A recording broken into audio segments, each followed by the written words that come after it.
मशागत करताना दिसत आहे. काय सांगाल, कशा पद्धतीने दावेदारी करते काँग्रेस आणि परळीच्या जागेसंदर्भात काय तयारी आहे तुमची, काय सांगाल? परळी विधानसभेमध्ये 100% परिवर्तन होणार आहे आणि ते परिवर्तन होत असताना मी त्याचा प्रमुख मी त्या मैदानातला एक प्रमुख महाविकास आघाडीचा दावेदार आहे. या ठिकाणी मी सुद्धा प्रत्येक गाव रोज 5-6 गावं करून प्रत्येक माणसापर्यंत आम्ही पोहोचण्याचा पूर्ण प्रयत्न करत आहोत. काय प्रतिसाद मिळतोय आणि कशा पद्धतीनं जागा वाटपात होऊ शकतं आणि काय ठरलं गेलं गेल्या 5 वर्षात म्हणण्यापेक्षा गेल्या 10 वर्षात सध्याचे जे आमदार महोदय आहेत ते आलं तसं या मतदारसंघामध्ये पहिलं या जिल्ह्याला फार अतिशय सक्षम पद्धतीनं विमा मिळायचा आणि आमचे लोकप्रतिनिधी त्याचा पाठपुरावा करायचे. 2019 पासून या मतदारसंघामध्ये कुठलीही आर्थिक विमा मिळत नाही. 2020ला आम्हाला 13,000 रुपये हेक्टर प्रमाणे विमा मंजूर झाला, पण त्यातला एकही रुपया या बीड जिल्ह्याला मिळत नाही. जो धाराशिवला मिळाला, लातूरला मिळाला. ओएसिस फर्टिलिटीच्या तज्ज्ञांनी IVF उपचार पद्धतीद्वारे 1 लाखांहून अधिक जोडप्यांना मातृत्व प्राप्तीचा आनंद दिला आहे. मोफत अपॉइंटमेंट बुक करण्यासाठी आजच संपर्क साधा. इकडे परभणीला मिळाला, बीडला का मिळत नाही? म्हणजे सध्याचे जे कृषी मंत्री आहेत हे कुठल्याही कामात फक्त ती एकट्यापुरतं पाहतात. त्यांची हुकुमशाही या मतदारसंघात कुठलंही सगळं अराजक राज्य झालंय, कुठलंही कायद्याचं राज्य नाही. ते फक्त अराजक राज्य करत असल्यामुळं या ठिकाणी इथला मतदार 100% परिवर्तन करणार आहे.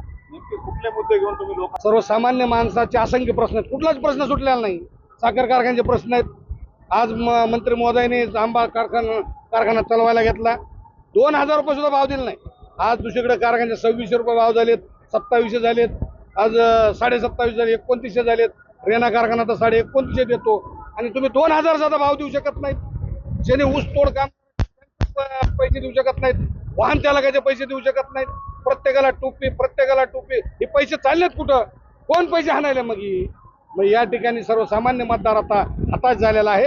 यांच्या दादागिरीला कंटाळलेला आहे, यांच्या सगळ्या नंबर 2च्या धंद्याला कंटाळलेला आहे. म्हणून सर्वसामान्य माणूस परळीमध्ये 100% परिवर्तन करणार म्हणजे करणार. मध्यंतरी पाटलांनी उमेदवार अर्ज करावा असं म्हणले होते, तुम्ही अर्ज केली आहे? मग अर्ज केला ना, पाटलाकडे अर्ज आहे. मी महाविकास आघाडीचं फील्डवर काम करणारी माणसं आहोत. मी शिक्षण सभापती म्हणून किंवा इथं मी पहिला जिल्हा परिषदचा इथं परळी मतदारसंघातून सदस्य झालो आहे, शिक्षण सभापती झालो, मार्केट कमिटीला पंचायत समितीला आलो, पंचायत समितीचा उपसभापती होतो परळी मतदारसंघातूनच.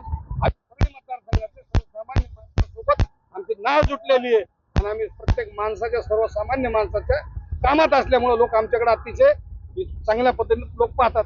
त्या ठिकाणी जो कोणी विजयी उमेदवार आहे अशाच उमेदवाराला संधी महाविकास आघाडी देत आहे. त्याच्यामुळे या मतदारसंघातला मी ठाम 100% विजयी उमेदवार आहे. त्याच्यामुळे महाविकास आघाडी माझाच निर्णय करील. मनोज जरांगे हा या आरक्षण या विषयावर अतिशय प्रामाणिक लढा देणारा व्यक्ती आहे. आता ही संध्याकाळी जाऊन दर्शन घेणारे माणसं कादर खानचा रोल करतात, त्याला काय करणार आहे? त्याला कोण अडवणार आहे? कादर खानला पिक्चर मध्ये आपण बघतो, मध्ये जाऊन पाया पडायचे आणि बाहेरून पुन्हा मैंने ऐसा बोल दिया वैसा बोल दिया. या ठाकूरकीला आता लोकल सर्वसामान्य माणूस याला भीक घालणार नाही.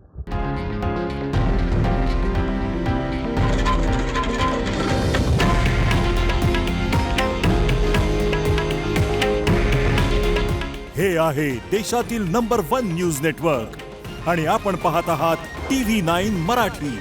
काळजी तुमची, हित महाराष्ट्राचं.